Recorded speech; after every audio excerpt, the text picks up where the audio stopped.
അതുപോലെ അവിടെ Thomas MLA സംസാരിച്ചപ്പോൾ ഈ ബൈബിള് ഞങ്ങളൊക്കെ വായിച്ചതാണ് ഏറ്റവും അധികം വായിച്ച മനുഷ്യരെന്ന് വിചാരിച്ചപ്പോൾ അതിനെയും കവച്ചു വെച്ച് മുന്നോട്ട് പോയ ആളാണ് സ്വരാജ് എന്ന് പറയുന്ന ഒരു കാര്യമുണ്ട്. ഞാൻ നിലമ്പൂരിൻ്റെ ഒരു ജീവിതത്തിലേക്ക് കൊണ്ടുവന്നാൽ അച്ഛൻ്റെയും അമ്മയുടെയും കൈപിടിച്ച് നടന്ന, പിന്നീട് SFI ആയി DYFI ആയി ഒക്കെ, പിന്നെ പാർട്ടിയായി ഒക്കെ മാറി ഈ നിലമ്പൂരിലൂടെ ജീവിച്ച ആളാണ്, അല്ലെങ്കിൽ അങ്ങനെ മുന്നോട്ട് പോകുന്ന ആളാണ്.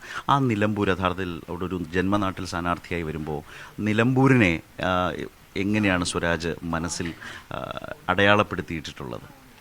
നിലമ്പൂർ ഒരു സെക്കുലർ അന്തരീക്ഷം നിലനിൽക്കുന്ന ഒരു നാടാണ് ഇപ്പോഴും. അതിൻ്റെ തെരഞ്ഞെടുപ്പുകളിലെയും മറ്റും റിസൾട്ടിൻ്റെ സൂക്ഷ്മതകളിലേക്ക് കടന്നാലൊക്കെ അത് നമുക്ക് കൂടുതൽ ബോധ്യപ്പെടും. അതിന് പുറമെ നിലമ്പൂരിനൊരു വലിയ ചരിത്രമുണ്ട്. എല്ലാ നാടിനും ഉണ്ട് വലിയ ചരിത്രം. നിലമ്പൂരും ഒരു ചരിത്ര സമ്പന്നമായ നാടാണ്.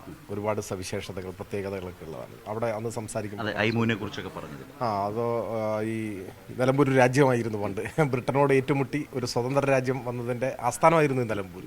അതിൻ്റെ വലിയ മഹത്തായ സമരത്തിൻ്റെ പൈതൃകമുണ്ട്. പിന്നീട് ഈ നവോത്ഥാന മൂവ്മെൻറ്റുകൾ, സാമൂഹ്യ പരിഷ്കരണം, അതിൻ്റെ ഭാഗമായി അതാണ് ഞാൻ പറഞ്ഞത് EKM. ഇജ്ജൊരു നല്ല മനുഷ്യനാകാൻ നോക്ക്. അതാണ് ഈ നാട്ടുഭാഷയിൽ പറയുന്നതാണ്.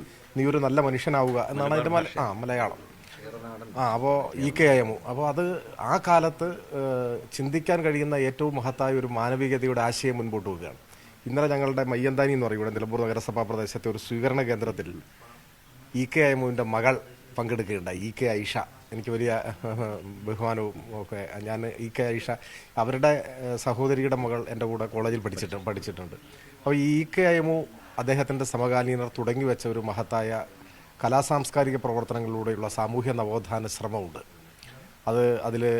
അതിൻ്റെ ആ ഒരു ധാരയിൽ ഡോക്ടർ ഉസ്മാൻ KG ഉണ്ണി, നിലമ്പൂർ ബാലൻ, അതുപോലെ നമ്മുടെ ഐഷാത്ത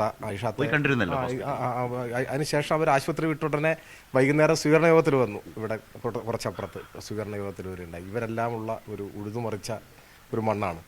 നമ്മുടെ KT മുഹമ്മദ് ഇത് ഭൂമിയാണ് എന്ന നാടകം എഴുതിയത് ഈ നിലമ്പൂരിൽ വെച്ചാണ് എഴുതിയിട്ടുള്ളത്. അപ്പോൾ ഇങ്ങനെയുള്ള ഒരു പാരമ്പര്യം ഒരു വശത്ത് നിൽക്കുന്നുണ്ട്. നിലമ്പൂർ തേക്കെല്ലാവർക്കും ലോകത്തിലെ ആദ്യത്തെ തേക്ക് പ്ലാന്റേഷൻ നിലമ്പൂരാണ്. കനോലി പ്ലോട്ട് ഇപ്പോഴുണ്ട്, സംരക്ഷിക്കപ്പെട്ടിട്ടുണ്ട്. നിങ്ങൾക്ക് കാണാവുന്നതാണ് അത് പോകുന്ന സമയത്ത്. അതുപോലെ തന്നെ നിലമ്പൂരിൻ്റെ മണ്ണ് സ്വർണ്ണസ്പർശമുള്ള മണ്ണാണെന്നാണ് പറയുക. ഞാൻ പണ്ട് സ്കൂൾ വിദ്യാർത്ഥിയായിരിക്കുന്ന സമയത്ത് ഞങ്ങൾ കാണും, ഈ തലച്ചുമടായിട്ട് മരുവി എന്ന് പറഞ്ഞൊരു സാധനമുണ്ട്. സ്വർണ്ണം അരിക്കാൻ, മാനുവലായി അരിക്കാൻ ഉപയോഗിക്കുന്ന ഒരു ചട്ടി പോലെയുള്ള ഒരു സാധനം. അപ്പോൾ അത് നൂറുകണക്കിന് ആളുകൾ അങ്ങനെ പോയിട്ട് സ്വർണ്ണം അരിച്ചെടുക്കുന്ന ഒരു മണ്ണായിരുന്നു ഇത്.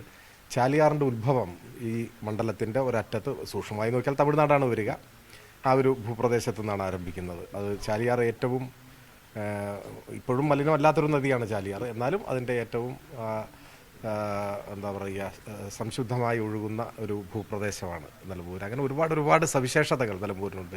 ജാലവിദ്യക്കാരുടെ നാടാണ്. ഒരു നൂറുകണക്കിന് ജാലവിദ്യക്കാർ, മലയത്തിലെ മുതുകാടിനെയും ഒക്കെ പോലെ പ്രശസ്തർ, അതിപ്രശസ്തർ മുതൽ സാധാരണക്കാർ വരെ, ഇങ്ങനെയെല്ലാമുള്ള സവിശേഷതകളുള്ള ഒരു നാടാണ്. മുമ്പ് ഭൂസമരങ്ങൾ അതിശക്തമായി നടന്നൊരു നാടാണ്. കുഞ്ഞാലി നേതൃത്വം കൊടുത്ത ഭൂസമരങ്ങളുണ്ട്.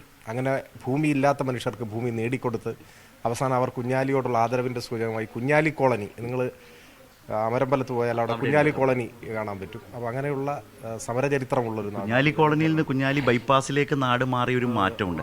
അതുപോലെ തന്നെ ഈ കൊച്ചുനാളിൽ ആദ്യമായി സഖാവ് കുഞ്ഞാലിയെക്കുറിച്ച് മനസ്സിലാക്കിയത് എന്താണെന്ന് നല്ല ഓർമ്മയുള്ള ആളായിരിക്കും സ്വരാജ് എന്ന് എനിക്ക് നല്ല ധാരണയുണ്ട്. ആ ഒരു അനുഭവം, ഞാൻ ജനിക്കുന്നതിന് 10 വർഷം മുൻപ് കൊല്ലപ്പെട്ടയാളാണ് കുഞ്ഞാലി. എൻ്റെ ഓർമ്മകളിൽ കുഞ്ഞാലി കടന്നു വരുന്നത് തീരെ ചെറിയ കുട്ടിയായിരിക്കുമ്പോൾ തന്നെ അന്ന് ഈ പ്രഭാതഭേരി ഇപ്പോഴും ഉണ്ടാവും. രക്തസാക്ഷി ദിനത്തിൽ ജൂലൈ 28-നാണ് കുഞ്ഞാലി രക്തസാക്ഷി ദിനം. ജൂലൈ 26-ന് വെടിയേൽക്കുന്നു, 69. ജൂലൈ 28-ന് അദ്ദേഹം കോഴിക്കോട് മെഡിക്കൽ കോളേജിൽ വെച്ച് അന്ത്യശ്വാസം വരിക്കുന്നു.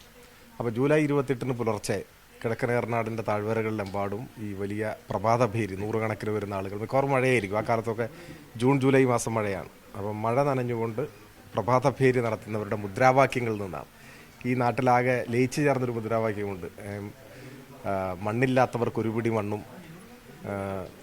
തലചായ്ക്കാൻ ഇടമില്ലാത്തവർക്കൊരു ചെറ്റക്കുടിലും, മണ്ണില്ലാത്തവർക്കൊരു പിടി മണ്ണും നേടിയെടുക്കാൻ നിലമ്പൂർ കാട്ടിൽ അംഗം വെട്ടിയ ധീരസഖാവേ കുഞ്ഞാലി നിങ്ങൾ മരിക്കുന്നില്ല. ആ മുദ്രാവാക്യത്തിൽ നിന്നാണ് കുഞ്ഞാലിയെക്കുറിച്ച് കേൾക്കുന്നതും പിന്നീട് മനസ്സിലാക്കുന്നതും, ആ സാഹചര്യങ്ങൾ മനസ്സിലാക്കുന്നതും.